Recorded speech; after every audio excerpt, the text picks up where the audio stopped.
Gue mah nggak keburu mikir yang passion gitu. Mikirnya cuma makan doang. Ada office boy bisa jadi vice president. One of a kind. One of a kind? Soeharto nggak lulus SD.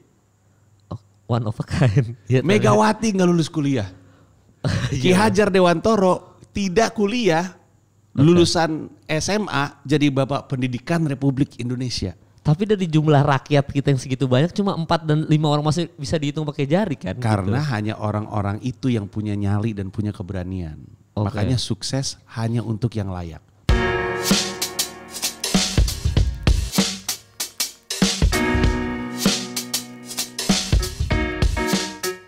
Jadi yang mau gue tanya ke Panji dan nantinya akan gue tanyakan juga ke semua bintang tamu yang datang ke sini, kasus Brigadir J gimana? Kenapa gue dilemparin yang beginian? Sulit bener ini. Giliran naik di YouTube Kemal ngomongin Brigadir J. Enggak itu. Tapi tahu nggak waktu gue denger Brigadir J, terus ada Brigadir pokoknya kan semuanya kan pakai Brigadir J apa segala macam. Gue inget Men in Black kan gitu ya. Semua agennya kan Agent J gitu-gitu. Ternyata ya. Dan mungkin dia ada ininya juga kali supaya kita lupa gitu. Betul. Ya. Jadi betul kita dia pencet CCTV rusak, bukti-bukti hilang gitu. Itu terjadi. Maaf Pak, saya tetap percaya Polri. Mantap. Enggak, kan sekarang udah diusut tuntas. Udah diusut tuntas. 31 polisi kena. Iya. Itu kalau misalkan main film ya, dia yang jadi Brigadir J siapa ya aktornya kira-kira ya? Ya Reza Rahadian. Karena lu mau ada film Reza Rahadian juga ya? Betul juga. Terus lu jadi Samoanya, lu Brigadir yang ketangkapnya lu. Sambo. Sambo Samoa mah The Rock, orang Samoa tuh. Sambo. Iya, Irjen Sambo. Iya, lu cocok jadi yang psycho gitu. Enggak, kan gue kurus. Harus gemukan ya. Iya. Berarti mau sidik. Kegedean dong. Jadi menurut lu Irjen Sambo gendut gitu maksud lu? Jadi body shaming ya? Enggak Pak, bagus. Itu badan yang proporsional. Untuk polisi, orang betul. yang sudah tua. Betul, dan polisi masih tegap. Masih tegap. Jadi nggak ada masalah kita. Masih bisa nyuruh-nyuruh orang nembak kita. Ini sebenarnya ngomongin apa sih, Mal? Enggak. Tapi kan itu fakta teman-teman. Enggak, gue pengen nanya. Sebelum kita ngomongin soal bertahan di industri Nji ya, gue pengen nanya kan lu sekarang ini mungkin bisa jadi pelajaran buat semua orang juga lah ya, apalagi terutama cowok yang bertambah umur. Gimana cara menjaga confident walau rambut sudah tidak ada Nji? Nah, gimana Nji? Ini penting sekali. Kemal nanya gimana tetap percaya diri walaupun gak ada rambut. Iya. Ya, sadarilah bahwa emang dari dulu juga ada rambut gak ada rambut, lu tuh jelek. Jadi apa ngaruhnya lu gak ada rambut? Anda merasa tidak percaya diri ketika tidak ada rambut. Loh, waktu ada rambut Anda juga jelek. Gak usah terlalu membangga-banggakan rambut Anda. Tapi ada yang ganteng karena rambut Nji. Siapa? Ya banyak lah. Kalau dia ganteng, ada rambut gak ada rambut, tetap ganteng. Contoh. David Beckham pernah. David Beckham betul. Iya. Baru mau ngambil contoh. David Beckham itu manusia yang gaya rambutnya itu berubah terus. Dan keren selalu. Pernah mohawk, pernah skin, pernah gondrong, pernah botak. Bandingin dengan ada satu orang lagi, gaya rambutnya ganti-ganti, jelek mulu, namanya Pio Karisma. Gak ada yang tahu ya. Tapi Pio Karisma tuh fotografer. Gondrong pernah jelek, botak pernah jelek, gantung jelek, klimis dia pernah diklimisin jelek. Ya namanya jelek ya jelek aja. Ya, tapi taste seninya bagus. Betul. Dia indah dari sisi karya. Dari situ dia indah banget dan dia punya pacar juga cakep. Betul. Bukan pacar dong, udah nikah. Udah nikah. Iya udah nikah cakep. Betul. Oh, gitu. Kenapa lu ngincer ya? Ngincer Wilda ya? Enggak lah, gila gue nyari pramugari yang lain aja. Iya, pramugari juga. Iya. Tapi kalau gue emang botak tuh bukan sesuatu yang jelek buat gue. Bahkan gue sebenarnya dari dulu pengen botak. Gue bahkan sejak kuliah, tahun 97 masuk kuliah, itu gak pernah nyisir. Karena tahun 97 itu gue pertama kali botak. Gak botak sih, cepak kali ya. Jadi gue sebenarnya gak pengen punya rambut panjang-panjang amat. Dan ketika udah mulai kelihatan, oh ini rambut udah mulai tergerus nih. Gue udah bilang sama Mil, botakin rambut. Terus dia bilang, usaha dulu aja. Ya udah gue nurut, usaha dulu aja. Lama-lama gue pikir udah botak aja. Enak tau botak. Iya, dan gue ada yang bilang, abang gak mau ditanam rambut. Kata gue, lah kalau ditanam rambut jadi ada rambutnya dong. Kan gue pengen botak. Tapi lu masih pakai topi Nji kemana-mana gak pede dong? Biar gak masuk angin, bukan karena gak pede Mal. Masuk angin Mal, pala botak. Itu doang ya? Betul. Jadi buat pemuda-pemuda di luar sana bahwa botak itu keren ya? Iya lah, banyak yang, siapa namanya tuh? Jason Statham. Jason Statham, Bruce Willis. Iya, Om Deddy Corbuzier. Iya, dia mah. Apa lo? Ya jadi gak ada masalah ya. Dan masalah confident itu Lu juga. juga botak pasti cakep. Lu pernah botak gak? Pernah, Tuh, pernah. Botak cakep. Dan gue emang kayaknya bakal botak juga Ji. Ujung-ujungnya gitu. Karena genetik juga kan. Makanya pertanyaan ini mewakili gue juga gitu. Yang nantinya gue mungkin akan kayak lo gitu loh. Iya. Orang botak, orang ganteng mah gimana juga ganteng. Orang jelek gimana juga jelek, ya udah. Bukan urusan rambut. Makanya gue paling kesel sama orang ya. Iya. Yang depannya udah kelihatan botak, tapi dia ingin bilang sama dunia, enggak kok gue masih botak dengan gondrongin belakangnya. Banyak tuh yang kayak gitu tuh. Terus gue, apa yang lu lakuin bro? Iya. Depan lu udah gak ada, gitu. Udah terima aja. Iya depannya doang dipertahankan ya. Kadang-kadang ada yang depannya pertahankan, sini udah botak. Betul, ya. itu lebih aneh lagi. Jadi udahlah. Itu LeBron James Ji. Betul. Dan Kevin Durant. Yes betul, Kevin Durant sekarang. Iya Kevin Durant dan LeBron James. LeBron James sempat kayak nanam-nanam kan. Wayne Rooney juga nanam-nanam rambut. Tapi maksud gue nggak tahu ya, kalau mereka mungkin di keprofesian mereka tampilan itu penting. Tapi kan gue pelawak mau. Iya. Buat apa gue mikirin penampilan? Bener. Iya. Sekarang kita Kevin Hart aja makin badannya bagus makin gak lucu dia. Iya juga ya. Iya, spesialnya yang dulu yang lebih. Dwayne Johnson sukses dengan kebotakan dia ya. Iya betul. Malah waktu dia ada rambut biasa aja. Benar. Makanya jadi confident itu penting ya. Ini tapi tidak berlaku untuk fans MU ya, Ji ya. Confident ini ya. Gue rasa sih fans MU itu sekarang udah pada ganti nama. Gue aja sekarang fans Brighton gue. Crystal Palace ya. Tiba-tiba fans mana nih, West Ham gitu. Iya pokoknya yang random gitulah pokoknya. Iya. Middlesbrough gitu. Enggak, kenapa sih Ji lu ngefans banget sama MU tuh, asal muasalnya apa sih? Ngefans David Beckham kah? Atau Enggak. Ryan Giggs atau? Dulu tuh gue sebenarnya ngikutinnya justru Liga Italia. Dulu gue AC Milan. Oh sama kayak gue dong. Waktu gue SD, SMP AC Milan. Oke. Itu juga gara-garanya harus diakuin karena Piala Eropa, Piala Dunia tuh bokap gue tuh dukung Belanda. Jadi partai-partai yang ditonton tuh ya partai-partai yang ada Marco van Basten, Frank Rijkaard sama Ruud Gullit. Nah ini kan mereka bertiga tuh sempat masuk AC Milan. Jadi waktu SMP tuh gue ngikutinnya AC Milan. Baru waktu gue SMA, angkatan gue tuh kebagi dua di Gonzaga tuh kebagi dua antara fans Liverpool atau fans MU. Gak ada yang nonton Liga Inggris. Nah teman-teman gue kebanyakan di MU. Ya udahlah gue ngikut geng MU daripada gak ikut nongkrong. Oke. Nah awalnya tuh cuman ya udah gue MU, yang situ Liverpool. Sampai waktu gue kuliah, gue nonton final Piala Champions tahun 99. Satu kontrakan itu dukung Munchen. Satu-satunya yang nonton MU di situ, dukung MU itu gue. Bahkan gue inget orang-orangnya siapa aja di situ. Toma, Tigor, Bla, teman-teman gue tuh gue inget. Pada nanya, di sini yang dukung MU siapa sih? Cuman si Panji. Si Panji gitu. Sepanjang pertandingan kan 1-0 tuh. Pas sudah stoppage time 1-2-1, hening tuh semua. Gue mau jerit-jerit juga nggak enak karena gue satu-satunya fans MU di situ. Dan setelah itu saya dinobatkan jadi fans MU. Udah langsung cinta tuh ya. Milannya udah lupa tuh sama AC Milan ya. Udah. Nah, gue akhirnya berhenti nonton Liga Italia karena malas komitmen waktunya aja. Okay. Malas untuk nonton dua-duanya. Ya udah gue nonton satu aja, komitmennya ke MU, ya udah MU aja. Pemain MU yang paling lu ngefans sampai sekarang all the time? Ryan Giggs. Kenapa?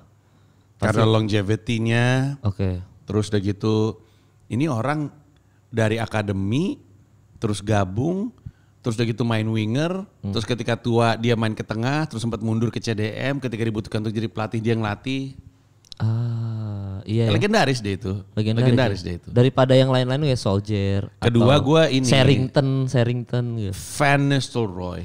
Wow. Kebetulan kan julukan saya Van Nistelrooy. Jadi ada Van Nistelrooy, Van Nistelrooy. Iya. Striker oportunis. Iya, jadi kalau Kemal Palevi, Kemal bola-bola daerah Palevi. Iya, dan Kemal tidak pernah ngoper di olahraga basket. Kenapa sih lu gak pernah main lagi sama Berbah? Bukan, gue cedera Ji. MCL. Ji. Gue cedera gue. Cedera apa? MCL gue. Kenapa? Ya pas main basket lay up sama anak-anak IBL disenggol dikit jatuh gue pas lay up. Jadi IBL penyebab lu cedera? Tidak. Tadi lu bilang gara-gara ya kan lagi mereka off season lagi main bareng sama terus gue. Siapa orangnya? Tepatnya? Siapa dia? Siapa orangnya? Dia adalah Mario Usang. Enggak. Main nyebut nama lu, gue mau minta tolong. Enggak bercanda. Teman-teman gue untuk mencari orang itu. Tidak usah Ji, nggak apa-apa karena Kecuali itu. kalau orangnya adalah Arki Wisnu, saya takut. Gede soalnya orangnya. Sama Vincent Kosasi. Iya. Gede banget. Tidak. Apalagi Derek Michael. Tidak. Jangan masih muda. Tidak. Marcus Bolden jangan, takut gede banget. Marcus Horizon masih mending, soalnya masih agak seumuran dia. Bener, AFF U16. Betul. Iya, tapi kalau Marcus Bolden yang megang kita kayaknya kita disikat dari belakang juga kayak nggak bisa. Kita pasrah aja. Pasrah aja. Jadi buat anak-anak IBL terima kasih karena udah playoff juga. Jadi semoga sukses buat kalian semua ya. Tapi siapa yang bikin lu cedera, gue pengen tahu. Bang Fuad. Waduh susah. Tapi Kemal untuk yang nggak tahu untuk yang nggak pernah ngeliat Kemal Palevi, Palevi itu seneng, mungkin kayaknya lu lebih ke CAM kali ya? Enggak, sebenarnya gue Ryan Giggs lah, gue sayap. Tapi lu seneng invert gitu, seneng nusuk ke dalam gitu, inverted, bukan cuma winger sayap gitu, nggak kayak David Beckham gitu, lu suka nusuk ke dalam gitu. Leao kalau di Milan gue sekarang masuk ke dalam gitu. Iya, dan jadi kalau misalkan Kemal itu ya dikasih bola daerah. Bola lambung gitu, Kemal ngejar tuh, lari kenceng kan. Habis itu sekali sentuh, 2 kali sentuh, das nembak, masuk. Itulah Kemal Palevi bola-bola daerah. Kemal Palevi ya. Makanya nanti semoga doakan buat teman-teman yang lagi nonton, semoga cepat sembuh cedera. Gue tuh nyadar kalau makin sekarang nih, karena mungkin makin bertambah umur dia, jadi kayaknya recovery-nya jadi makin lama gitu. Plan base. Vegan. Lu udah begitu Ji? Tapi gue nyebutnya plan base longgar.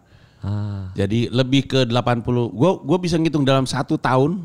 Gue kayaknya makan daging itu nggak lebih dari 30 hari. Oke. Oh lu jaga kalori sekarang ya berarti ya makan ya? Iya. Jadi gue lebih ke seneng dampaknya ketika gue ngurangin daging ke tubuh gue. Lebih bisa sering latihan, lebih sering olahraga gitu-gitu. Ngaruh Ji? Ngaruh banget. Orang gue biasanya kalau main bola ya jam 6 sampai jam 8. Itu ketika kan di Yon Zikon kan kita kan, gue nyetir sejam tuh nyampe rumah. Pas pulang itu pas gue turun dari mobil tuh Bandung tuh, aduh sakit banget. Pas gue mulai plan base turun normal, nggak ada rasa sakit apa. Itu semua gara-gara gue nonton dokumenter di Netflix judulnya The Game Changer. Ada satu bagian dibilang kalau lu plan base, lu mengurangi resiko inflamasi, jadi pembengkakan dan ngilu-ngilu di sendi-sendi. Gue denger itu langsung penasaran pengen nyoba. Pertama kali nyoba langsung berasa, habis itu udah nggak pernah balik lagi. Nggak, berarti dalam 1 minggu gitu ya, lu makan dagingnya? Biasanya sebulan sekali minimalnya gue kuotain biar nggak kayak orang sakau. Oke. Ikan paling longgar tuh ikan. Paling longgar sebenarnya telur, terus ikan, daging jarang-jarang. Ayam udah nggak pernah tuh ya? Nggak pernah. Gue udah nggak sejak 2019 udah nggak pernah makan burger, udah nggak pernah makan fried chicken, udah nggak pernah makan chicken wings.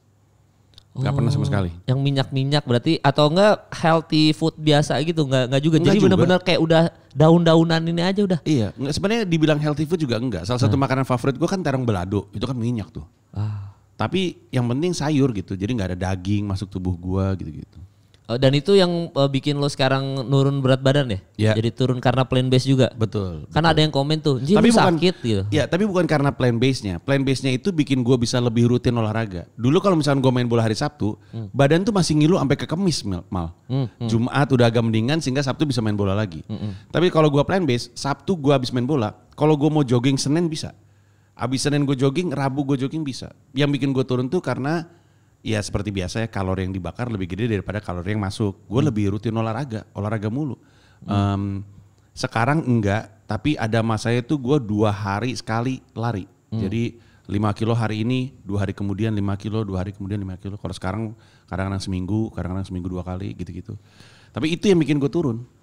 Oh, cuma masalahnya plant based ini adalah golongan orang-orang kaya. Enggak juga. Lu orang Indonesia enak lah. Lu emang enggak ke restoran Padang? Restoran Padang. Nah, lu makan terong balado ada. Perkedel kentang ada. Kasih kuah cukup. Kadang-kadang ada sayur nangka atau itu kan plant based semua itu. Bisa murah.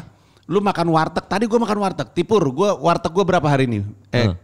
Duitnya? 16.000. 16.000 kerupuk 2, tempe orek sama terong balado. 16.000, murah kan? Murah. Iya juga ya. Itu kalau yang justru lebih enak jadi plant based di Indonesia. Di New York nggak enak. Kenapa Ji? Nggak asik pilihan makanannya. Nggak banyak ya. Iya. Soalnya mereka kurang sayur mayur. Gue punya teman yang vegan ya. Namanya Andovi lah, lu kenal juga ya. Gue kenal dan nyebelin memang orang. Andovi weird person. Andovi. Kalau Arab kan weird genius. Weird genius. Kalau Andovi weird person. Iya bener. Nah Andovi ini Ji, dia itu sama, dia vegan, udah memutuskan untuk vegan. Oh, dia vegan ke lifestyle bahkan. Wah, dia sampai bener-bener buka coffee shop aja yang vegan base kan, maksudnya buat vegan gitu. Betul, dia udah nggak pakai produk-produk dari kulit hewan lagi tuh, nggak ada dompet kulit gitu-gitu udah nggak ada tuh. Sepatu bahkan dunia sneakers kan ada kulturnya sekarang. Sneakers yang kulitnya bukan kulit hewan. Iya, ada. Iya. Kan kalau beberapa brand masih ada yang kulit-kulit hewan kan. Betul. Nah, sekarang kulit kulup banyak kan ya. Anjing. Anjing jokes Panji tuh kulit kulup anjing. Tapi dia itu termasuk kan kalau gue sama Jovi ketika kerjaan buat NBA itu kan kita makan apapun lah. Waktu itu kita pernah ke Charlotte. Pas di Charlotte ini kan kota barbecue. Jadi kota ya jadi kita makan aja dan mereka bilang lu kalau ke Charlotte nggak mungkin lu nggak nyobain daging mereka dan barbecue mereka tuh super enak. Gue sama Jovi kan excited banget kecuali Andovi. Jadi dia punya teman satu influencer juga basket kalau nggak salah dari Nigeria sama-sama vegan. Terus dia bilang oh kita ada temenan vegan. Itu dia benar-benar Ji kita udah selesai makan dia masih nyari restoran Ji di Charlotte. Terus Andovi mana? Andovi sama si yang influencer dari Nigeria ini masih nyari makan. Dia balik ke sini, ya kan udah lapar lagi dong. Maksud gue kayak, gue sama Jovi udah sampai ngerokok. Anjing Andovi nggak pulang-pulang gitu. Maksudnya senyusain itu untuk dia nyari makan gitu. Makanya gue memutuskan untuk jadi plant-based liberal, longgar aja gue. Supaya gue nggak nyusahin temen. Kalau misalnya lagi, dan gue juga nggak pernah bilang-bilang gitu. Gue nggak pengen jadi tahu kan entertainer yang datang ke situ pas, sorry gue nggak makan daging. Aduh Bang Panji makannya apa? Nggak pengen kayak gitu. Kalau emang adanya itu, ya udah makan aja gitu. Oh jadi itu sekarang nggak jadi riders lu ya? Kan riders gue harus salad stop nih. Nggak gitu ya. Jadi lu kalau misalkan dikasih rendang makan ya. Kecuali kalau tur ini dipikirin sama anak-anak kan yang ngerjain Comika Event. Jadi masih bisa diaturin lah makan tempe orek masih bisa lah ya. Gitu jadi ntar gue coba deh kayaknya nih masukan yang baik nih buat cobain aja mal, cobain 1 minggu aja. Cobain 1 minggu lu makan antara buah atau sayur yang minimum processed. Cobain aja di badan lo. Konsistennya susah Ji. Gue tuh pernah nyoba anjing PR banget konsistennya itu loh buat gue gak makan daging gitu. Nah sebenarnya jalannya mulai kayak gue dulu aja. Jangan langsung bilang gue vegan 100%. Oke. Nyobain aja seminggu dulu gitu. Kalau misalnya jadi di kepala lu tuh masih ya gak apa-apa kalau misalnya gue gak pengen makan daging lagi aja. Tapi cobain seminggu dulu aja. Dan gak susah untuk konsisten. Orang pilihan vegannya enak di Indonesia. Kayak makan sebenarnya masih ada telurnya sih. Tapi misalkan makan telur gak boleh tuh ya? Termasuk gak, karena ayam. Iya, sebenarnya kan kalau plant based mah telur tuh masuk ada nyawanya sebenarnya menuju ke hewan gitu. Jadi mereka nggak mau. Tapi kan gue kan alasan plant based-nya kan bukan karena urusan dunia perhewanan tapi dunia kesehatan gitu. Jadi gue kadang-kadang kalau emang terpaksa atau emang ada pilihannya ya udah telur nggak apa-apa. Tapi gue lebih berhenti sama sekali tuh yang kayak daging merah sama daging kayak daging ayam tuh gue kurang-kurangin. Nah, apa yang paling makanan favorit lu yang anjing gue nggak bisa makan lagi nih sekarang dan lu kayak fuck lah gitu? Nggak ada ya? Nggak ada. Nasi Padang, rendang apapun kan itu. Masih makan gue. Gue diajak ke McDonald's aja masih makan gue. Kan ada French fries, ada apple pie. Oh masih makan itu jadi ayamnya aja enggak ya? Iya ayam sama burgernya enggak. Iya gue coba. Dan ada beberapa kayak, ini nyebut merek gak apa-apa nih? Gak apa-apa. A&W itu punya secret menu-nya itu vegan burger. Gak ada di atas, tapi lu bisa pesen. Bisa pesen ya? Iya. Vegan burger berarti dagingnya dari tempe gitu ya? Campuran dari jamur, tempe gitu-gitu. Oh jamur, wah. Kemal tuh emang narkoboy. Enggak. Dia denger jamur tuh dia pikir jamur yang memabukkan. Enggak, gue pernah digerebek BNN aman udah. Emang iya? Iyalah, pernah lah.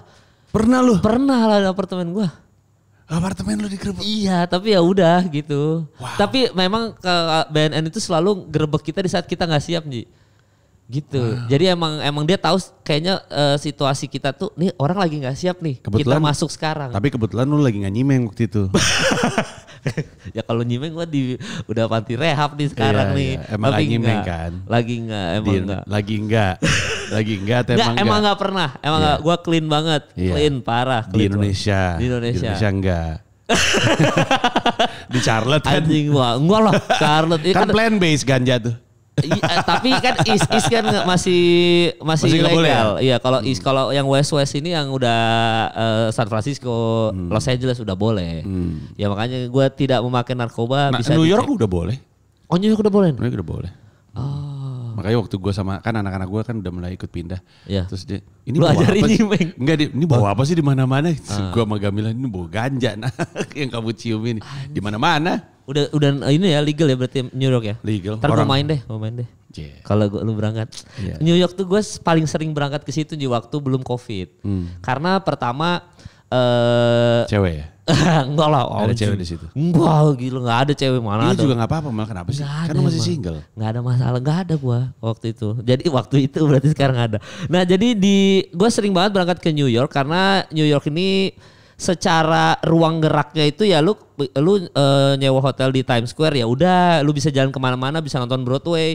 Bahkan lu kalau mau jauhan sedikit lu ke Brooklyn bisa nonton basket dan biasa nonton konser juga di situ juga kan. Barclays Center. Jadi nggak terlalu gimana kalau Los Angeles ini kayak ada apa down hall apa namanya?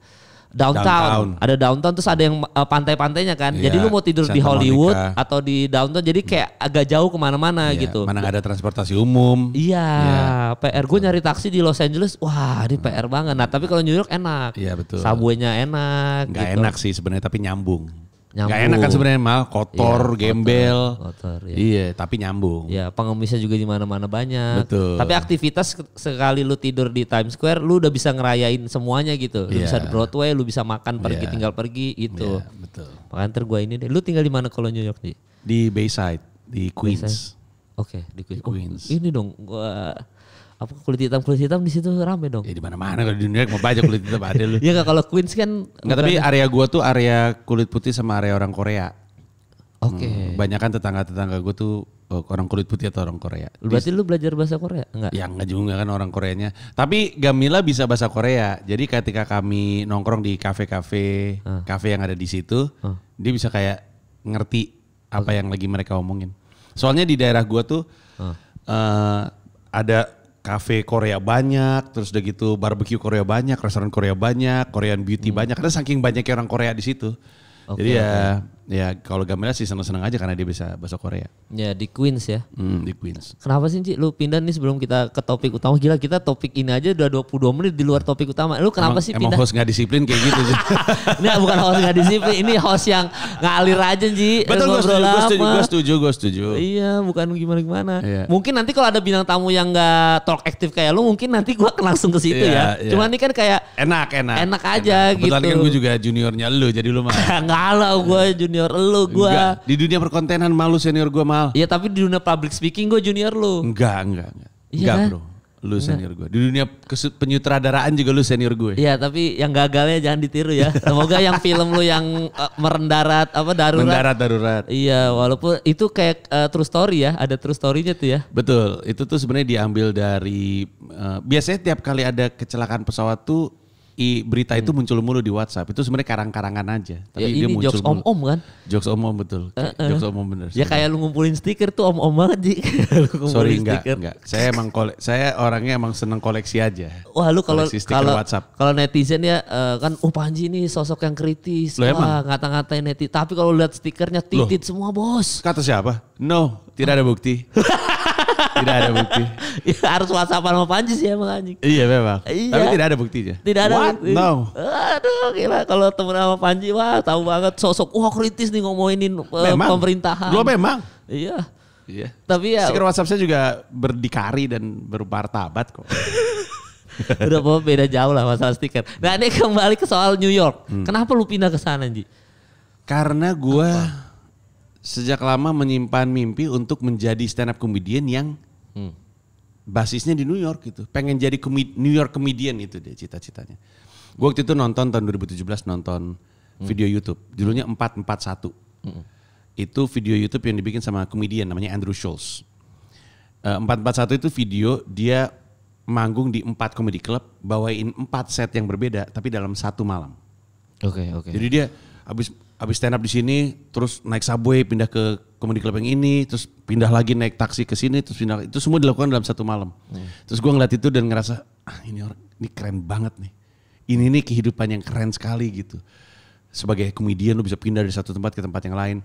Terus gue berencana untuk mengejar itu. Gue nabung, gue nyiapin, gue ngebentuk karir gue. Akhirnya tahun 2022 kesampaian juga. per Januari udah mulai ke sana, udah mulai open mic, nyari-nyari kerjaan supaya bisa dapet istilahnya. Gue tuh harus nyiapin O1, visa O1. Visa O1 tuh untuk entertainer kayak kita bisa kerja di sana. Tapi untuk bisa punya visa O1, gue harus punya orang yang mau menyediakan diri jadi pemberi pekerjaan. Nah, gue nyari nih comedy club atau tempat mana yang mau jadi penjamin pemberi pekerjaan. Akhirnya dapet, visa O1 gue diurus. Sekarang istri gue dan anak-anak gue dapat O3 dan kami pindah. Ini kelar gue tur Komodo Menoy. September udah mulai hidup di sana. Anak-anak masuk 8 September, masuk sekolah maksud gue. Oh udah di dekat Queens juga? Iya sekolahnya di sekitar. Karena sekolah di New York itu sistemnya zonasi. Sistem rayon gitu. Jadi lu bisa sekolah di situ tapi harus ngasih bukti bahwa emang lu tinggal daerah situ. Ya udah. Oke, di Queens sendiri berarti lu masih ngontrak ya jatuhnya ya? Ngontrak betul sekali. Rumah apa apartemen gitu? Rumah ya. Oh, berapa Ji kalau boleh tahu Ji? Maksudnya nominalnya kalau nyewa di New York gitu? Gue sebenarnya mau aja ngomong sama lu, tapi gue menghindari untuk nyebut angkanya di YouTube. Karena biasanya kalau sebut di sosmed, pembahasan orang jadi lebih ke duitnya, ngerti gak maksud gue? Gue gak pengen orang ngomongin duitnya. Gue gak pengen orang, karena gue sering bilang bahwa gue nyiapin duit untuk bisa hidup di New York selama 3 tahun tanpa penghasilan. Nah gue malas aja kalau misalkan sebulan segini, berarti si Panji nabung segini, duit fokusnya di duitnya. Ya bukan di siapa tahu ada yang mau tinggal di sana ya. Iya gue tuh pengennya fokusnya tuh lebih kepada ini ada orang punya cita-cita dikejar gitu. Jangan ngomongin soal duitnya gitu, gue gak pengen fokusnya pindah. Tapi gue bisa cerita sama lu, gue bisa WhatsApp kalau lu mau. Ya udah, gue cuma gak kebayang aja sih kan gue ngurusin KPR di sini aja tuh kayak wah anjing segini banyak duit gitu. Gue harus kerja sampai usia berapa sampai ini lunas gitu. Tapi duit lu banyak sih. Amin. Kerja lu buang-buang untuk perempuan sih gue. Anjing citra gue perempuan enggak jangan percaya netizen. Ya udah laki. Ya itu lagi dong nggak mungkin lagi ya. Nggak tapi kan anak lu sekolah di sana Ji ya. Yeah. Dan kita itu bukannya gimana-gimana. Soalnya gue SD gue Muhammadiyah. Berarti SD. Subhanallah. Iya Islam ya. Lu nggak takut anak lu maksudnya gue aja nih gue kan belum punya anak dia. Dan gue kepikiran kayaknya anak gue kalau di luar mulu sih mal. Ya bentar lagi menikah tenang teman-teman. Astagfirullah anjing. Banyak banget dosanya. Iya gak punya anak. Ya bukan belum punya anak. Tapi gue kepikiran kalau nanti gue punya anak SD-nya pasti gue sekolah Islam dulu lah. Maksudnya supaya nanti pas SMP SMA ada yang membentengi kalau mereka. SD sekolah Islam. Ya. SMP sekolah Katolik, SMA sekolah Buddha, habis itu ntar anak lu disuruh milih, lu mau agama mana tuh barusan tuh, gue kasih tuh semuanya gitu ya. Menentukan sendiri. Menentukan sendiri. Nah, cuma gue biasanya, dan itu berlaku di gue soalnya, begitu gue sekolah di SD Islam ini, itu yang membentengi gue di SMP SMA untuk tidak kelewatan ngelakuin dosa-dosa lah, ibaratnya gitu. Nah lu anak lu kan sekolah di Amerika yang dimana udah pasti mereka bebas banget ya, ngomong sebebas itu, mungkin SMP juga ada tes nyimeng gimana sih atau minum alkohol. Lu gak takut secara moral itu jadi terlalu menyimpang? Maksudnya bisa aja umur 17 tahun, gue udah mau cabut dari rumah ini dan lu suruh dia Dipo tetap di rumah lu dituntut kan bisa Ji? Iya pertama-tama kalau ngomongin benteng sih bentengnya berarti ya udah pendidikan di Indonesia. Anak-anak gue kan SD, Dipo terutama SD SMP kan di Indonesia. Anak gue yang cewek udah kelas 5 SD di Indonesia. Jadi mungkin itu bentengnya. Tapi di luar itu gue kenal anak-anak gue seperti apa. Mereka ngobrol terbuka sama gue. Mereka cerita semua tentang diri mereka kepada gue. Jadi gue sama Mila tuh bukan tipikal orang tua yang larang-larang gitu. Karena gue nggak pengen anak-anak gue sembunyi-sembunyi ngelakuin sesuatu dari gue gitu. Dan justru itu yang juga jadi salah satu bentengnya. Jadi ketika pergaulan Amerika Serikat itu menghajar mereka, setidaknya gue sama mereka tuh masih terbuka komunikasi. Jadi gue bisa pantau, gue bisa jaga, dia cerita. Nah sisanya di luar kuasa gue. Ntar lama-lama Dipu udah SMA. SMA nih, ntar dia masuk ke SMA. Jadi udah waktunya untuk percaya dengan keputusan-keputusan dia juga sebagai anak SMA, udah dewasa. Ya jadi lu udah percaya aja ya, apapun yang terjadi di lingkungan sekolah ya udah kayak lillahi ta'ala aja, udah kayak fuck it lah udah gitu ya. Iya. Gue percaya kok sama anak-anak gue dan sejauh ini mereka masih cerita sama gue sama orang tua sama orang tuanya sama istri gue juga. Jadi ya moga-moga ini aja yang gue jaga. Karena gue nggak bisa apa yang terjadi di sekolah di luar kontrol gue. Yang gue bisa kontrol adalah hubungan gue dengan anak-anak gue. Nah itu yang gue jaga. Tapi jadi ini mohon maaf sebelumnya. Dipo udah nonton bokep belum? Udah gue rasa. Udah. Dan lo tahu? Udah. Tahu. Jadi masih ya udah Dipo cerita sama lo atau lu cuma nge-gap aja? Dari soal mimpi basahnya. Oke.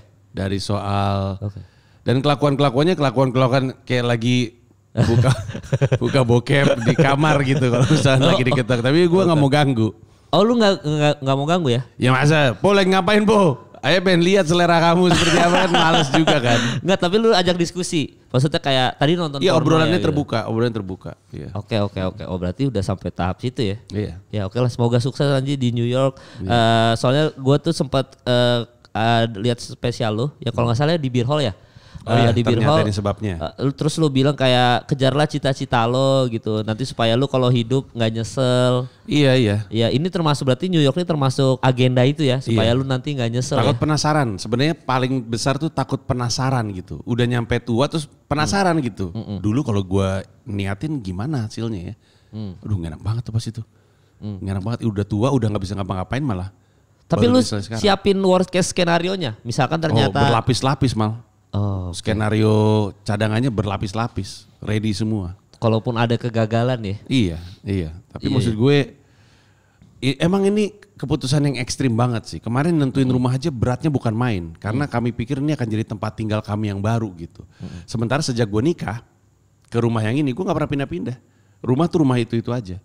Anak-anak gue, Dipo dan Shira nggak pernah mengalami perubahan yang terlalu ekstrim. Itu perubahan ekstrim baru untuk kita, ini berat untuk semua. Jadi kami nggak terlalu mematokkan kami harus sukses, harus ini, harus itu. Udah kita jalanin aja. Yeah. Kalau ternyata berat, ya emang itu udah diperkirakan gitu. Kalau ternyata keadaan memaksa bilang, udah balik aja, ya udah kita balik nggak apa-apa gitu. Nggak ada masalah ya? Nggak ada masalah. Iya, dan gue yang serunya tuh Ji, waktu ada konten itu cukup viral di TikTok ya kemarin ya. Yang masalah cita-cita, ngomongin cita-cita tuh, kejarlah cita-cita lu supaya nanti sebelum lu nyesel, lu hidup kayak gue nggak ngelakuin cita-cita gue, jadi kejar aja intinya gitu kan intinya. Banyak yang komen gini, itu kayaknya berlaku untuk orang yang berada yang secara apa ya, secara harta atau secara kekayaan itu berada lah gitu. Banyak orang yang komen gini, lah itu mah lu sih bang, kalau gue sih cita-cita gue yang penting besok nggak kelaparan aja gitu. Jadi nggak akan kepikiran untuk gue harus ngejar passion gue apa segala macam gitu. Banyak yang komen gitu Ji. Memang. Nah itu lu ngomong itu tuh berarti udah tahu bahwa akan ada orang yang komen seperti itu. Iya betul. Udah pasti. Gini, kalau lu bilang, gue mah cuman sibuk besok mau makan apa, cuman bingung besok mau makan apa. Kalau emang itu yang jadi alasan bingung lu, selamanya akan kayak gitu, percaya sama gue. Kalau lu cuman membiarkan diri lu bingung besok mau makan apa, ya seumur hidup lu akan selalu bingung besok makan apa. Tapi kalau misalnya lu bilang, gue capek nih bingung besok makan apa, mending gue bingung gue mau ngapain ya sama hidup gue ya, apa sesuatu yang mesti gue lakuin sekarang supaya suatu hari gue gak bingung besok makan apa gitu. Tapi gue kalau misalnya dibilang oh ini untuk orang yang berada dan segala macamnya, enggak juga.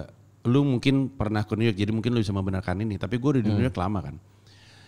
Ini ilustrasi ya, di New York itu gue pernah ke Flushing Queens, di daerah Main Street itu isinya tuh satu panjang jalan tuh semuanya restoran Cina, supermarket Cina, bank Cina, dan isinya orang Cina semua. Gak ada yang bisa bahasa Inggris. Satu jalan. Kan gue waktu itu Ramadan kan, terus gue mau beli sahur. Terus gue masuk di restoran, gue beli nasi goreng aja kan, gue pikir ya nasi goreng aja udah buat sahur. Pakai bahasa Cina lo itu? Wah ya udah jawaban. Tentu tidak. Oh, tentu tidak. Karena gue pikir di New York, gue buka restoran, gue bilang excuse me, do you do takeaways? Can I order to take away home gitu. Hening satu restoran, gue bilang. Kenapa ya? Ternyata pada nggak bisa bahasa Inggris. Menunya aja nggak ada bahasa Inggrisnya. Belakangan gue sadar satu jalan Flushing di Main Street itu bahkan bahasa Inggrisnya sedikit. Nah terus kan lu bertanya-tanya kan, kok bisa ada orang yang ada di New York bahasa Inggris pun nggak bisa terus bertahan? Makin lama gue tinggal di New York, gue ketemu sama banyak banget orang di New York. Nih imigran ya, nggak punya cita-cita, nggak punya pendidikan, nggak punya duit, bahkan nggak punya kemampuan bahasa Inggris. Tapi bisa ada di New York. Nah terus udah gitu alasannya kenapa nih orang-orang ini bisa ada di New York walaupun tanpa semua itu. Punya kemauan. Nah jadi untuk orang yang bilang itu mah lu aja yang punya duit gitu. Bisa ngomong kayak gitu. Itu mah cara pikir pecundang lu aja. Lu mencoba untuk membentengi sakit hati lu dengan bilang lu gak bisa. Tapi lu bisa. Tapi takut. Lu bisa tapi lu takut gagal. Takut kecewa. Padahal kalau lu mau sukses, setidaknya sesuai dengan yang lu bayangkan, rasa takut sama rasa khawatir itu harus bisa lu lawan. Bahkan badan lu, mental lu tuh harus kapalan sama kegagalan gitu. Kayak Kemal Palevi nih contohnya. Kalau main basket nggak pernah ngoper kan, selalu nembak mulu. Ngoper gue. Iya, nembak mulu. Tapi di basketnya, kalau lu nembak sekali, terus nggak masuk, terus lu jadi takut nembak lagi, walaupun lu kosong, lu mending gak usah main basket gitu. Russell Westbrook betul sekali. Betul. Gak mau nembak lagi Russell Westbrook.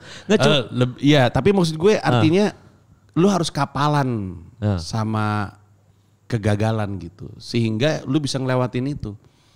Banyak orang nggak ada duit, nggak ada apa-apa kok, tapi punya kemauan. Nah, lu punya kemauan atau enggak? Soalnya kalau orang udah nggak ada duit itu otaknya udah nggak bisa mikir passion tuh, Ji. Bisa tuh ya? Bisa, kalau punya kemauan. Oke. Orang ini bukan cuma nggak punya kemauan, dia nggak punya kemauan dan kebanyakan alasan. Oke. Kawan Anda Young Lex, kawan saya juga. Ya. Anda tahu lagunya yang judulnya Office Boy? Office Boy. Ya. Dengerin tidak? Dengerin lah. Iya. Zainal Arifin dulu Office Boy, Vice President Citibank Boy. Di lagu itu dia cerita ada orang yang dulunya Office Boy bisa jadi Vice President sekarang. Office Boy kan gak ada duit. Tapi ini Office Boy nggak bilang bahwa gue mah nggak keburu mikir yang passion gitu. Mikirnya cuma makan doang. Ada Office Boy bisa jadi Vice President. One of a kind. Soeharto nggak lulus SD. One of a kind. Megawati nggak lulus kuliah. Ki Hajar Dewantoro tidak kuliah, lulusan SMA jadi Bapak Pendidikan Republik Indonesia. Tapi dari jumlah rakyat kita yang segitu banyak cuma 4 dan 5 orang masih bisa dihitung pakai jari kan? Karena gitu. hanya orang-orang itu yang punya nyali dan punya keberanian. Makanya sukses hanya untuk yang layak. Sukses hanya untuk layak, sukses hanya untuk yang layak, sukses hanya untuk yang berani. Yang layak dan yang berani sedikit. Tapi kalau misalkan lebih banyak orang memberanikan diri, dia akan jadi layak untuk sukses. Intinya gini, kalau dari bukti-bukti tadi, kelihatan jelas bahwa lu datang dari ketiadaan, tidak menjamin apa-apa kan. Lu bisa sukses kok. Nah sekarang pertanyaannya adalah, lu berani atau enggak? Punya nyali atau enggak? Kalau enggak, ya udah hiduplah dengan sudut pandang pecundang lu terus lamanya gitu. Tapi kalau lu capek dengan menjadi pecundang, ya lawan. Harus punya nyali. Terus aja nyalahin keadaan. Harusnya lu nyalahin diri lu kan. Harusnya lu nunjuk diri lu sendiri. Tapi akhirnya lu nyalahin keadaan. Ya udah terus aja nggak tumbuh-tumbuh. Nah ini bridging yang pas nih untuk bertanya ketika bagaimana cara Panji untuk bertahan di karir lu, Ji. Berarti kan tadi kan kita ngomongin soal nyali tadi kan. Lu tuh kan orang yang gue bilang di dunia entertain ini, dunia industri hiburan ini udah cukup lama lah gitu. Dari siaran radio, lu punya kena deh apa segala macam banyak lah. Lu stand up komedi, main film, jadi sutradara. Dan maksud gue dari segitu longevity longevity anjing gitu ya, fair banget, maaf ya teman-teman baru masuk Wall Street lagi ya. Wall Street Institute. Ya karena mau ada kerjaan di luar. Nah jadi dari masa panjang lo ini Ji gitu. Kan banyak aktor baru lah, maksudnya banyak pemain baru. Tapi lu tetap jadi top of mind gitu buat sekarang gitu. Gimana sih cara lu bertahan di karir lu sepanjang ini gitu? Karena gue lebih suka, ini dalam konteks stand up misalnya. Iya. Gue lebih suka stand up daripada hal-hal baik yang datang karena stand up. Oke. Ya, ngerti gak maksud gue? Jadi ada orang yang lebih suka uang yang datang karena stand up ketimbang stand upnya. Sehingga ketika ada yang nyodorin uang lagi, walaupun bukan stand up, dia geser. Karena dia lebih senang uangnya daripada senang stand upnya. Oke. Ada yang karena stand up dapat ketenaran. Tapi dia lebih senang ketenarannya daripada stand up-nya. Ya. Sehingga ada orang lain nyodorin ketenaran, dia akan geser dan meninggalkan stand up-nya. Nah gue tuh lebih senang stand up daripada semua. Kalau orang gak percaya sama omongan gue, bohong lah si Panji. Kenapa gue pindah ke New York? Gue ninggalin semua ini loh. Gue gak punya uang, ngulang dari nol, gak ada transportasi. Gue dibayar $15 per manggung. Bandingin dengan duit yang gue bisa terima sekali manggung di sini. Kalau emang gue lebih suka uang dan ketenaran, gak pindah gue dari Jakarta. Di New York gue bukan siapa-siapa. Pas open mic aja gue di pojokan. Kayak anak komunitas stand up Indo Tangerang, kakak kenal abang-abangannya. Semuanya pada nongkrong, gue diem aja di sini. Ya. Kenapa? Karena gue lebih senang stand up. Di New York 20-30 kali open mic sehari. Ada 30 show per malam minimal. Oke. Pilihannya tuh banyak. Nah, karena gue lebih senang stand up daripada duit, gak distracted gue. Tapi ada orang-orang yang datang ke stand up dan gak apa-apa juga. Cuman ini menjelaskan aja kenapa gue lebih konsisten di stand up. Ada orang yang memulai dari stand up terus dapat ketenaran. Ketenarannya kadang-kadang datang dari TV, kadang-kadang dari film, kadang-kadang dari yang lain. Geser tuh dia ke sana tuh karena yang dia cari ketenarannya. Gue dapat ini dari Jerry Seinfeld. Jerry Seinfeld juga ditanya hal yang sama. Gue lebih senang stand up daripada hal-hal lain. Lo kan bikin YouTube kan. Hampir semua konten kreator sukses akan bilang hal yang sama. Lo tuh kalau mau YouTube gede dan akhirnya punya AdSense dan segala macam, lu harus mulai bikin konten yang lu suka. Karena kalau dari awal lu bikin konten yang banyak ditonton orang, sakit hati sendiri lu.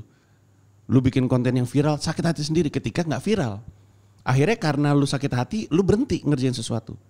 Kalau lu bikin video yang lu suka, lu nggak peduli yang nonton dikit atau banyak, viral atau enggak, ada AdSense atau enggak. Lu bikin terus karena lu suka. Lama-lama subscriber 10 jadi 1000, 1000 jadi 1 juta, 1 juta jadi 10 juta. Karena lu ngerjain yang lu suka. Tapi kalau misalkan lu bikin video YouTube karena berharap viral, giliran gak viral, nanti lu kecewa sendiri, nanti lu stres gitu. Lu ada YouTuber Amerika, salah satu favorit gue namanya Marquez, MKBHD. Oke. Dia itu YouTuber gadget.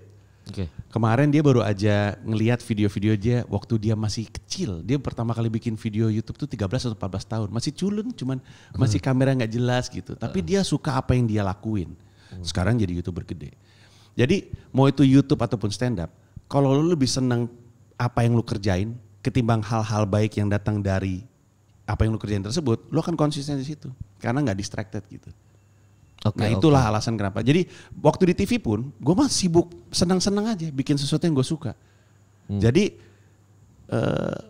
gue nggak terlalu mempermasalahkan apa yang orang katakan atau apa yang orang berikan. Orang gue seneng ngerjain ini, ada duit nggak ada duit gue tetap kerjain gitu. Nah itu menurut gue yang harus dicari. Kita semua tuh harus nyari sesuatu yang kita seneng ngerjain. Ada duit nggak ada duit itu kita seneng ngerjain. Karena kalau kita seneng ngerjain kita jadi manjang. Kalau kita panjang kita jadi punya pengalaman. Pengalaman itu yang kemudian akan membuat ini semua jadi berharga gitu.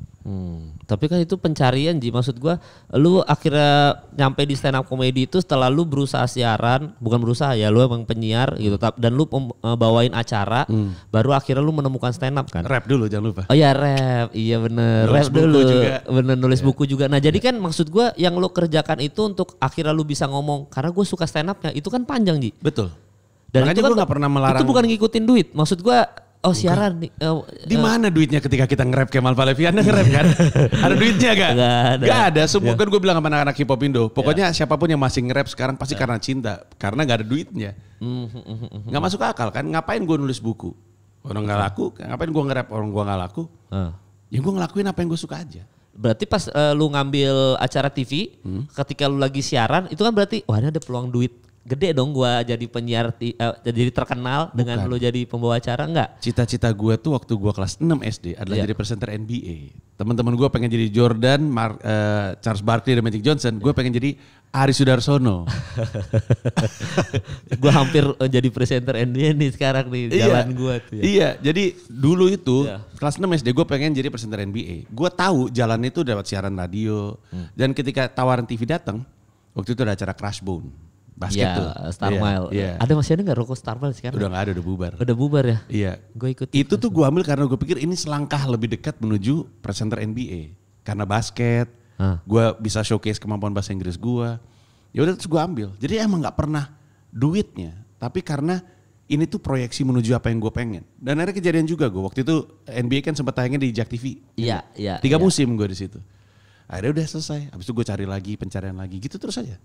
Oh, jadi bukan karena ini ya, oh ini bisa ada peluang untuk lebih terkenal dengan gue gabung di TV. Padahal gue kalau siaran kayaknya di sini-sini aja secara keuangan dan secara famous itu nggak ngaruh tuh ya. Berarti ngambil TV karena mau mendekatkan diri ke presenter NBA. Iya, dengan apa yang gue inginkan gitu. Nah terus kenapa sekarang lu jadi cinta stand up komedinya bukan jadi presenter olahraganya yang lu cintai gitu Ji? Maksudnya tadi kan lu ngomong karena gue suka stand upnya gitu.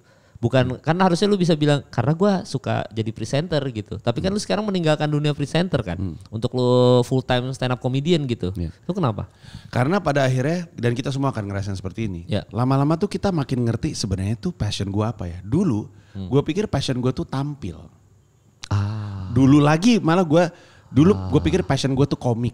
Abis itu gue pikir passion gue tuh tampil. Abis itu gue pikir passion gue tuh tampil soal basket. Terus lama-lama gue sadar ternyata passion gue adalah membuat orang merasa. Oke. Kalau lu ngerasain sesuatu dan itu gue yang taruh, gue bahagia tuh. Jadi semua pekerjaan yang membuat gue bisa ngasih peluang untuk ngasih perasaan ke orang, itu gue kerjain. Stand up, ngerjain YouTube, nulis film, nulis buku termasuk nge-rap. Gue tuh seneng bikin orang ngerasa.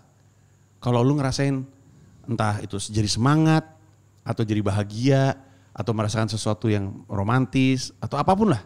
Kalau gue yang naruh, gue bahagia gitu. Kebetulan yang paling membuat gue bahagia adalah bikin orang ketawa.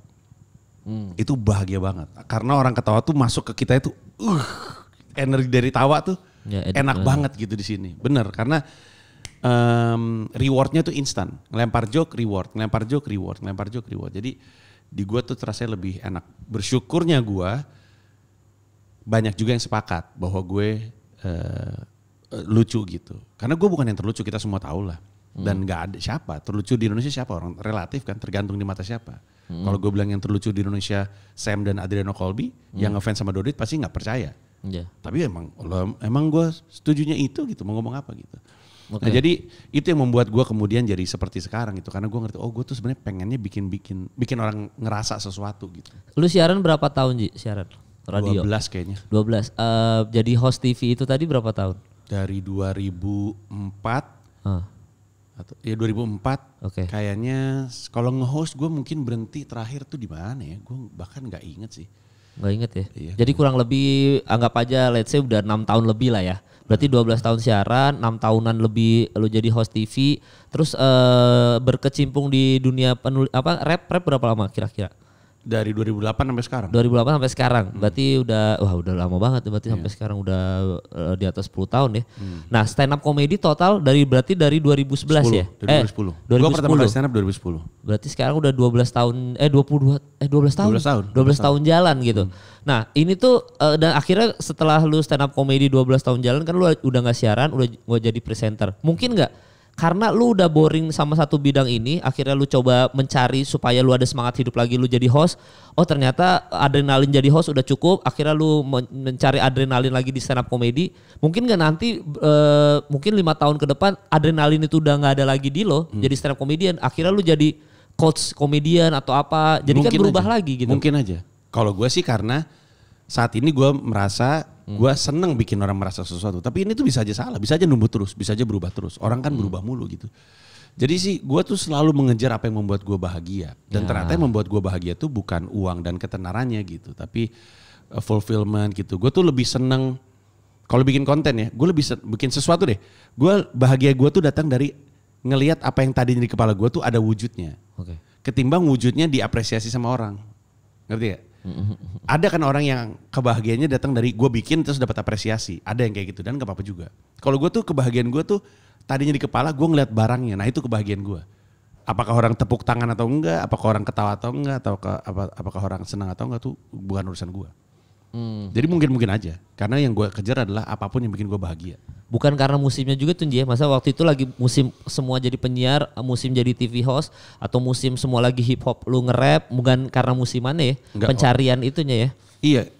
Waktu kita terlibat stand up pertama kali kan enggak musim bahkan. Gimana mau musim? Ada aja enggak mal. Iya benar. Bener gak? Iya. Walaupun ada almarhum Taufik Safales dulu. Betul. Almarhum lebih ke joke telling kan sebenarnya kan, bukan stand up. Gua nge-rap 2008. Hip hop meledak di Indonesia kan tahun 90-an. Iwake, Pesta Rap 1. Jadi kan sebenarnya gak lagi ngetren gitu. Jadi gue mah ngelakuin karena apa yang hati gue inginkan aja gitu. Gue kejar bahagianya aja, ya udah.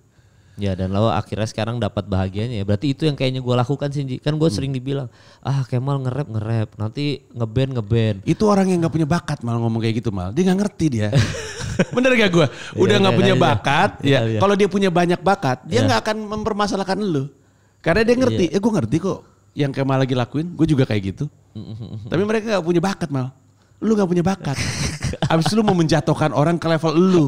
Kalau lu mau bahagia, jangan tarik orang ke bawah, lu naik ke atas. Iya. Nggak, gue capek banget kayak gue tuh dianggap ya musiman gitu lah. Maksud gue nanti semuanya lagi nge-rap, lu nge-rap. Nanti semua lagi nge-band, lu nge-band. Nanti jadi komedian, stand up komedian. Bahkan banyak yang nanya, kok lu nggak stand up komedi lagi sih Mal? Kok lu sekarang hip hop? Nanti begitu gue hip hop, kok sekarang lu nge-band kan dulu nge-rap gitu-gitu loh.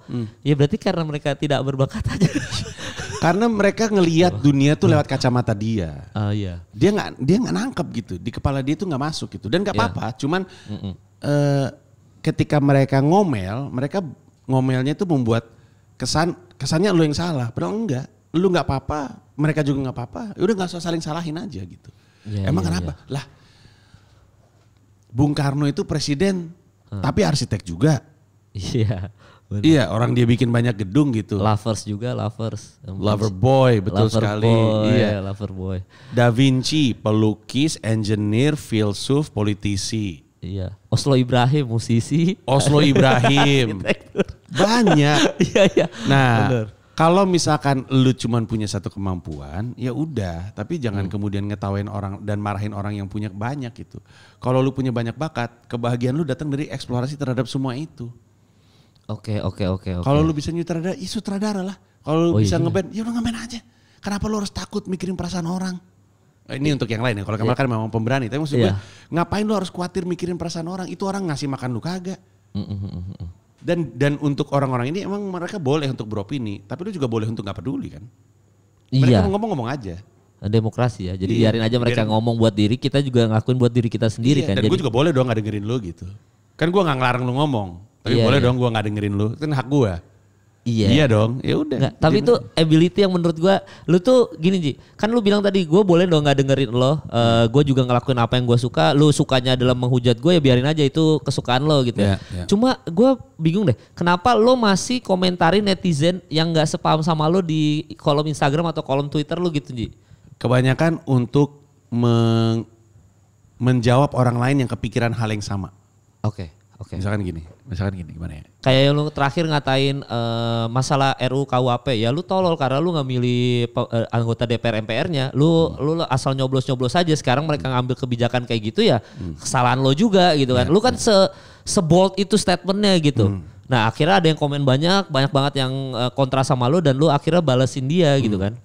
Ya karena ketika ada satu orang nanya sesuatu atau menyerang sesuatu, dia tuh bukan satu-satunya orang yang berpikiran hal yang sama. Kalau gue lihat dia ini sebenarnya, dan ini yang gue yakin ya, kalau gue meyakini dia cara pikirnya nyasar, berarti asumsi gue ada orang lain yang nyasar juga. Jadi gue bantu. Ini yang benar. Supaya orang lain yang gak ngomong tapi mikirin hal yang sama, jadi ngelihat diskusi ini dan jadi tahu. Tanggung jawab gue cuma ngasih tahu. Lu mau percaya atau gak apa yang gue omongin, itu urusan lu lah. Tapi yang lebih kasihan lagi kalau lu nyasar tapi gak ngasih tahu sama lu. Oke. Udah gue ngomong aja gitu. Soalnya gue sekarang tipikal yang gue diemin Ji kayak gitu. Gue benci sama, bukan benci ya. Gue lumayan gak setuju sama gaya Kevin Durant. Karena Kevin Durant ini termasuk orang yang mengomentari semua haters dia di sosial media. Tapi kadang lucu Mal. Kadang lucu banget. Lucu, termasuk Draymond Green lah. Maksud gue. Tapi ya LeBron juga kan makin kesini netizen ini akhirnya bisa sukses membuat baper yang mereka serang. Jangan kan kita ngomongin LeBron James, Kevin Durant, Ibu Megawati aja baper. Ya kan masalah masak-memasak. Berarti kan netizen ini makin kesini makin, wah gue bisa menggulingkan sebuah, gimana ya maksud gue kayak, itu tuh makanya gue makin sekarang gue gak peduli Ji. Karena gue bisa aja gue digulingkan segitu gampangnya sama netizen. Mending gue diemin, karena gue tahu tetap ada orang yang suka sama gue dan mereka kayaknya nggak notice. Oh, Bang Kemal lagi ada kasus ya. Oh, gue baru tahu. Apa tapi kemarin lu juga komentar sesuatu, orang gue bilang kayak kawanku yang satu ini sudah dewasa sekali sekarang, inget gak? Gue udah komentarin dulu. Oh iya. Ya kan intinya gini, kadang ada hal-hal yang kita ngerasa, ini mah gak perlu tanggepin gitu. Tapi ada hal-hal yang kita ngerasa, kayaknya gue mau ngomong deh. Ya udah, nanti kebijaksanaan kita datang dari menentukan mana yang kita boleh komentarin, mana yang gak perlu kita komentarin. Udah itu aja. Gue juga gak semuanya gue bales-balesin Mal. Iya. Kevin Durant emang anjing sih, lucu banget. Kadang-kadang lucu banget. Ada waktu itu kemarin ada yang ngomong gini, hari ini mobil gue mogok, internet gue rusak, tapi gue bertahan karena gue gak seperti Kevin Durant. Gue ngambil the hard way. Terus Kevin Durant, Lu seneng hidup gak ada internet gitu. Emang anjing Kevin Durant. Iya lucu banget. Maksudnya dia pemain NBA terkenal banget dan gua rasa walaupun hatersnya banyak nggak ngaruh di gue gitu. Yeah. Kan misalkan gue benci Kevin Durant ya karena dia pindah ke Warriors. Waktu itu pernah ketemu di NBA All Star ada Kevin Durant depan. Tetap gue foto kok, maksud gue kayak mau lu maksudnya kalau misalkan ada yang benci sama lu, ya lu nggak perlu benerin itu gitu. Maksudnya kalau lu balasin komen netizen, gue ngerasa kayak lu ada, gue mau membenarkan nih. Maksudnya apa yang miring sedikit, gue mau benarin karena menurut gue yang benar tuh kayak gini. Jadi kayak gitu. Menurut gue lu diem aja, ya lu tetap keren gitu. Maksudnya tetap ya Kevin Durant tetap Kevin Durant. Iya betul. Itu sih yang gue agak-agak, Panji masih ada energi untuk balas-balasin ini komentar netizen. Semangatnya tuh semangat untuk memastikan bahwa dia jalan ke arah yang lebih baik aja. Itu jadi nggak pernah semangat menjatuhkan. Kalau lu cek aja, cek di kenceng-kencengnya diskusi itu selalu dalam rangka saling koreksi. Dia koreksi gua koreksi dia. Tapi gua nggak pernah meluangkan waktu untuk enggak lu yang anjing gitu. Enggak pernah kayak gitu buat apa. Iya bener, jangan dibalikin ya. Maksudnya jangan dibales pakai kekerasan ya. Iya, dan kadang-kadang ada orang yang ketika komentar ke kita tahu bahwa ini mah cuma pengen nyampah doang gitu. Ya udah enggak usah ditanggapin. Tapi kalau ada yang nanya walaupun keras tapi sebenarnya ini orang penasaran, ya boleh kita bantu, boleh kita jawab gitu. Kalau gue udah apalagi di Twitter ya, gue udah yang kayak wah udah diam aja. Gue kemarin masalah MotoGP itu tanda aja. Kedewasaan, Mal. Iya, bukan tanda kedewasaan, kayak udah capek sih kayak ternyata ya kan orang tua kan gampang capek. Iya. Ternyata makin kesini kontroversi yang gue lakukan di usia muda itu ternyata alhamdulillah tidak terlalu berpengaruh signifikan lah. Mungkin karena kita di Indonesia juga mungkin ya. Karena banyak di Indonesia ini punya kebiasaan jelek, kita itu seringkali melupakan kontroversial. Maksud gua kontroversi itu di Indonesia udah kayak hal yang biasa gitu. Misalkan dulu kita ngomongin Awkarin, kayak gini-gini contoh yang kurang baik balas segala macam. Tapi sampai sekarang ya tetap kaya-kaya aja kan. Karena kita akhirnya berdamai dengan kontroversi. Kontroversi udah bukan sesuatu yang wah nih anjing karirnya langsung hancur nih. Enggak juga ternyata. Banyak kok yang bangkit dari kontroversi. Misalkan kita ngomongin Coki deh. Coki pun nanti keluar dari rehabilitasi pasti akan bersinar lagi gitu loh. Karena kita udah, Indonesia tuh netizennya ini kontroversi hujat sekali. Rachel V-nya deh sekarang kan ambil endorse lagi. Jadi udah berdamai dengan namanya kontroversi gitu. Cuman banyak orang yang gak tahu cara bangkit dari kontroversi mungkin Ji ya. Nah gue pengen tanya ke lu, versi lu. Gimana caranya bangkit dari kontroversi sampai akhirnya kita tetap di atas gitu? Ada rumus. Event plus reaction sama dengan result. Oke. Event adalah kejadian yang menimpa kita. Ini mah gak bisa kita kontrol lah ya. Tapi kalau kita pengen resultnya terukur, maka reaction kita yang mesti dipikirin. Dalam hidup kita, dan kita ini sambil gue ngomong ini yang nonton sambil mengingat-ingat lagi semua artis-artis yang pernah kena kasus. Ketika ada artis kena kasus, ini eventnya di luar kemampuan kita. Tapi kita mesti ngukur reaksi kita terhadap ini. Kadang-kadang reaksi kita tuh justru memperburuk keadaan. Oke. Kita ambil contoh nih, ini gue pernah ngobrol sama Uus juga soalnya. Uus lagi ngomongin soal perempuan-perempuan yang K-pop tapi ngomel-ngomel gitu, yang menghina-menghina gitu. Kasusnya Uus, bahkan kasusnya Coki, itu kadang-kadang tidak di sini, tapi di reaksi. Reaksi terhadap yang kayak gini. Reaksinya tuh memperburuk keadaan sehingga resultnya tambah buruk. Jadi kedepannya nanti lu ataupun lu Mal atau siapapun ketika sesuatu menimpa lu, ukur baik-baik reaksi lu. Misalkan lu ketahuan pelecehan lah, itu paling mungkin kan. Sama lu? Iya mungkin lah, pasti ada aja yang kayak kepleset kayak Gofar gitu lah. Ya mungkin. Ya mungkin ya, masalah kan kita sekarang gak tahu nih kasus apa yang akan menimpa kita lagi. Kita gak usah ngomongin lu deh, kita misalkan ngomongin gue. Misalnya tiba-tiba suatu hari gue kena kasus, gue melecehkan laki-laki. Misalnya. Kita cari yang jauh aja contohnya ya. Kang Mo lu pegang-pegang perutnya. Nah itu dia. Terlecehkan. Terus Kang Mo sidik. Nah gue mesti ngukur reaksi gue banget. Kalau gue mau berharap ujung akhirnya tuh sesuai dengan yang gue bayangkan. Banyak orang reaksinya gak bijak. Misalnya, alah emang dia pelacur aja tuh cowok tuh. Emang gatal-gatal sama gue reaksinya. Reaksinya itu memperburuk keadaan. Kalau misalkan reaksinya adalah, oke, gue cek dulu ya. Mungkin gue pernah melecehkan dia. Jangan dulu berkesimpulan dan segala macamnya. Itu mungkin akan lebih baik daripada Alah mana mungkin gue orang suci, mana bro gue rajin banget sholat, mana mungkin sih gue grepe-grepe pantat cowok lagi. Reaksinya itu mesti diukur. Untuk mendapatkan result setidaknya gak jauh dari kita. Nah coba lihat ke belakang. Ada banyak entertainer yang kena kasus kan. Lihat cara mereka bereaksi. Ada yang bijak cara ngereaksinya, ada yang langsung mendelep, maksudnya gak pengen ngelawan dan segala macam. Tapi ada juga yang ngeyel. Oke.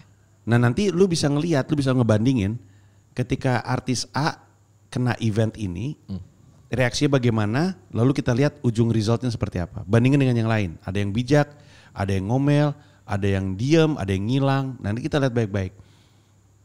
Karena kita nggak bisa menebak apa yang akan terjadi sama kita. Oke. Kita cuma bisa ngontrol reaksi kita supaya resultnya nggak jauh dari yang kita inginkan. Udah gitu doang aja. Okay. Itu juga yang terjadi sama Jadi itu doang ya kalau masa reaksi kita ya. Nah kalau misalkan lu ada di situasi seperti Gofar lah gitu yang paling mungkin lah. Yang lu juga mungkin gak sadar apa emang gue pelecehan atau enggak ya. Gue gak tahu, mungkin gue juga di bawah reaksi alkohol, kita gak tahu ya. Apa yang lu lakukan Ji? Ketika lu jadi Gofar?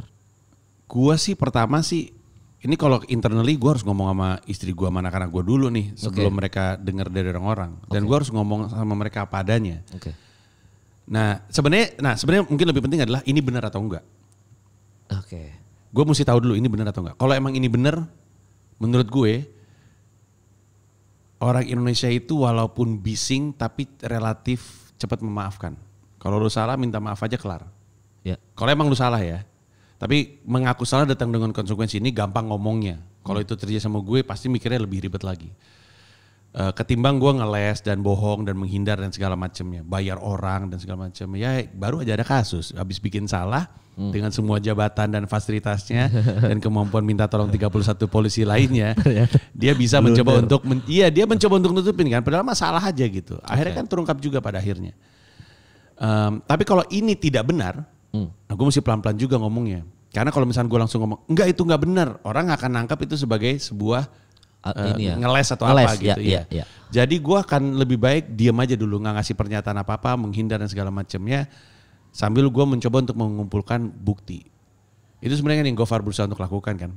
Gofar berusaha untuk berhubungan sama nih perempuan, tapi perempuannya ini nggak mau nanggepin, nyari-nyari lewat mana-mana nggak bisa, akhirnya sampai mungkin kesalahannya Gofar tuh bawa polisi ya, jadi kesannya intimidatif gitu. Tapi Gofar bingung, nah kalau nggak pakai polisi nggak ketemu sama nih orang gitu. Ya gue juga nggak ngerti lah ini sudut pandang ini. Tapi intinya mungkin yang gue coba untuk sampaikan adalah ketika kejadian ini menimpa kita, pelan-pelan dalam bereaksi, jangan buru-buru. Nggak mesti buru-buru bereaksi kok, santai aja dulu. Jangan langsung nge-tweet atau apapun itu, diam dulu ya. Biarin dulu hujatan datang. Dulu gue pernah dikasih tahu sama siapa, gue nggak inget. Kayaknya bukan nyokap gue, tapi mungkin keluarga gue. Dia bilang jangan bikin keputusan kalau lagi marah. Ya, kayaknya semua orang akan ngomong kayak gitu sih. Iya kan, artinya kan jangan, pokoknya kalau misalnya untuk marah, happy, apapun kalau lagi emosionalnya lagi tinggi, jangan dulu bikin keputusan. Mungkin ini dalam konteks ini adalah jangan dulu komentar. Takut, marah, kesel dan segala macam, jangan dulu berkomentar. Karena takut ntar memperburuk keadaan. Ngerem aja dulu pelan-pelan tahan. Sampai lu tahu persis apa yang mesti lakuin. Tips lu ngerem apa Ji? Untuk akhirnya, kan lu juga termasuk bukan emosional ya, maksud gua pemarah sebenarnya. Iya maksudnya tips lu ketika lu kena kontroversi, apa yang lu lakukan buat ngerem? Orang pemarah tuh biasanya gelap mata, jadi bener-bener gak bisa. Ini tuh isu yang berbeda yang mesti diselesaikan secara psikologis. Makanya gue kemudian rutin ke psikolog adalah karena gue pengen menyelesaikan ini. Tapi yang membantu gue ngerem adalah menghayal jangka panjangnya. Jadi kalau misalnya ini terjadi sama gue langsung pala gue tuh muter sendiri apa yang terjadi kalau gue bereaksi seperti ini. Abis itu pas gue lihat, wah ini gak enak nih. Abis itu jangan deh kalau gitu, jangan kayak gitu. Jadi gue udah bisa ngebayangin jangka panjangnya kayak gimana kalau gue gegabah gitu. Wusa gitu, wusa. Kalau gue sih lebih ke astagfirullah. Iya kan harus anger management ya, apa sih? Anger management. Si Adam Sandler ya? Betul sekali anger management. Itu ngaruh di lo? Maksudnya untuk ngelakuin, gue harus santai dulu, gue harus tenang. Enggak sih, nggak ada. Kalau gue nggak ada jalan pintas atau nggak ada cheat code untuk bikin gak emosi itu nggak ada. Iya, tapi gue mesti atasin masalah gue secara psikologis di dalam secara rutin gitu. Berarti sejauh ini itu yang lu lakukan ya, ketika lu misalkan kena kontroversi soal kucing atau kontroversi soal Pak Anies Baswedan atau apapun, itu yang lu lakukan kayak tenang dulu. 0044. Iya, maksudnya tenang dulu, kayak biarin dulu, santai dulu, baru lu akhirnya berkomentar. Dan ini juga sih tips juga sih sebelum udahan ya podcastnya ya. Kenapa udahan? Baru berapa lama? Ya sejam, aman lah udah bener. Katanya mau sampai maghrib. 8 jam. Anjing, udah 8 jam udah jadi persami, kita bisa berkemah aja, bikin seminar, datangin orang aja mendingan. Kenapa kepikir aja persami 8 jam, lucu banget. Iya. Nah, ketika seseorang kena cancel culture lah, gitu. Kalau dari lu tipsnya apa Ji? Kalau orang kena cancel culture, tindakannya kah atau apa yang harus dilakukan gitu? Kalau kena cancel, susah banget nih anjing pertanyaannya nih. Iya itu makanya ini karena ini mau closing nih, jadi harus kayak, karena itu nanti akan gue tanyain ke orang juga, ketika lu kena cancel culture lu ngapain gitu? Atau ada tips yang bisa lu serahin ke, karena kan lu udah termasuk orang yang pernah diserang soal Pak Anies tapi akhirnya lu bangkit lagi sampai sekarang, lu tetap aman. Abis itu kena kasus apa lagi yang materi stand up lu sampai sekarang masih nggak kena cancel culture juga gitu. Jadi masih bertahan. Jadi lu gua rasa punya tipsnya lah, atau mungkin lu bisa kalau kena cancel culture harusnya ini step by stepnya gitu. Gue cuma bisa jawab yang gue yakinin ya, walaupun belum tentu benar nih. Iya. Tapi gue rasa kalau karir lu tidak, aduh ini susah banget jawabnya, tapi soalnya gampang di debatnya omongan gue. Ya. Tapi ini kan yang gue yakinin. Ya. Kalau lu kejadian akan menimpa sama lu, tapi lu mesti tahu bahwa selama lu saat itu masih bertahan hidup, masih ada banyak waktu untuk mengubah keadaan. Oke. Itu maksud gue. Jadi kayak pernah gak sih kita ngerasain ya dalam hidup tuh ada masalah berat banget menimpa kita? Atau gini. Pernah gak kita nengok ke SMA terus kita ngeliat, anjing waktu SMA kok waktu itu kayak rasanya ngeluh mulu, kayak hidup berat banget. Pas sekarang kita nengok belakang, anjing itu cuma SMA doang gitu.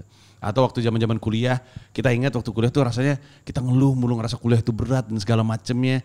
Sekarang umur 30 nengok ke belakang, ya Allah baru juga apaan gitu. Sekarang kita lagi ngerasain hidup kita berat banget. Tapi nanti 10-20 tahun lagi kita nengok ke belakang, ternyata itu gak ada apa-apanya gitu. Nah yang mau gue sampaikan adalah dalam hidup kita tuh kadang terasa berat karena kita pikir kita harus tahu solusinya. Padahal nanti lama-lama kita akan sadar ternyata masalah itu akan terurai pada akhirnya tanpa solusi dari kita, karena dunia akan menemukan jalannya sendiri gitu. Jadi tugas kita dalam hidup itu cuma bertahan. Selama kita bertahan aja, apapun yang pernah menimpa kita itu akan terurai pada akhirnya. Lion King tuh, life will find the way. Itu Lion King ya? Saya kurang tahu. Saya kurang nonton kartun, mohon maaf. Ya nanti komen aja, tapi ada itu Life Will Find a Way. Oh enggak. Jurassic Park. Life Will Find a Way. Iya, Jurassic Park. Betul sekali. Kan dia akan ngomong gitu ya. Betul. Jadi biarin aja, udah ngalir aja. Ntar juga Jadi intinya kalaupun cancel culture menimpa lu ataupun gua, bisa jadi itu terjadi karena memang benar kita bersalah. Bisa jadi itu menimpa kita walaupun itu bohong dan fitnah dan segala macam ya. Tapi kita keburu kena dampaknya.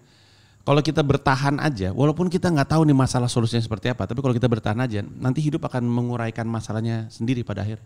Semua akan teruraikan. Habis itu kita sadar bahwa tiba-tiba udah 5 tahun ya dari kejadian tersebut. Sebut aja semua nama-nama yang kita tahu tuh, entertainer sekitar kita. Luna ada yang udah berdamai sama keadaannya. Luna mungkin saat itu nggak tahu apa yang mesti dilakuin, nggak tahu dia. Tapi dia bertahan aja. Habis itu masalah terurai. Sekarang dia udah berdamai, udah bisa ngomongin itu, hidup udah gitu-gitu. Udah bisa syuting lagi, bahkan nge-host ya, interview orang lain gitu. Iya. Jadi maksud gue ya kalau itu menimpa sama kita, benar ataupun salah, kita bertahan aja. Tugas kita dalam hidup tuh kayaknya itu emang cuma bertahan aja. Bertahan dan ngelakuin hal yang kita biasa cintai itu tadi terus saja. Iya, jalanin terus saja. Nanti kalaupun kita nggak punya solusi, nanti dunia akan menguraikan masalah kita pada akhirnya. Habis itu kita sadar bahwa ternyata udah berlalu tuh masalah gitu. Jadi itu cukup membantu gue juga ya, siapa tahu suatu hari amit-amit ya Allah kena cancel culture ya mungkin aja lah, mungkin lah. Maksudnya ya, nggak ada yang nggak mungkin. Kita berdua nih Kemal Palevi Playboy. Enggak, maksud kita berdua nih ada potensi mungkin ngelakuin apa di kehidupan yang akan datang. Ada, pasti ada. Ada potensi. Jadi buat yang lagi nonton video ini, misalkan suatu hari amit-amit ya Allah, gua atau Panji kena cancel culture atau apapun itu, semoga video ini cukup ngebantu. Kayak Bang Panji udah pernah ngomong ini kok dulu. Kemal Palevi udah pernah ngomong ini kok. Jadi mereka akan life will find the way aja. Kayak gue tetap akan ngelakuin hal yang gue suka. Mau viewersnya dari 1 juta cuma jadi 10.000. Tapi itu udah bodo amat ya. Udah kayak ngelakuin dan. Louis C.K. aja Mal. Gimana kurang ekstrim apa tuh Louis C.K. itu? Louis C.K. iya bener tetep udah aja. Sekarang udah bikin spesial lagi. Dan bikin spesial lagi ya. Jovian Dovi kurang ekstrim apa lagi tuh. Emang ya kan? mereka kenapa? Nggak berhenti dari YouTube aja tapi sekarang udah live will find the way aja. Jangan-jangan mereka berhenti dari YouTube karena sebenarnya mereka kasus. Kayaknya dia kesel aja sama yang YouTubers artis. Kayaknya ini. mereka udah nggak akrab aja sih kayaknya Jovi sama Dovi. Iya. Kayaknya udah mulai masing-masing konflik makin udah tua. Udah mulai Iya. kayaknya gue harus sendiri-sendiri. Tapi sekali lagi thank you Ji buat udah datang nih di episode perdana nih. Terima kasih banyak. Lu tuh mau nonton spesial gue di Istora gak sih Mal sebenarnya? Ya mau lah. Lu gak pernah nonton gue lo, kenapa sih? Enggak, gue nonton gak lucu ya gue ya? Enggak mungkin anjing, gue opener lu anjir. Lu pasti nonton gue. Nonton kan gue Bhinneka Tunggal Tawa nonton. Iya betul. Nonton gue yang di Taman Ismail Marzuki tuh apa? Teater besar. Bangsaku. Nonton di atas gue itu.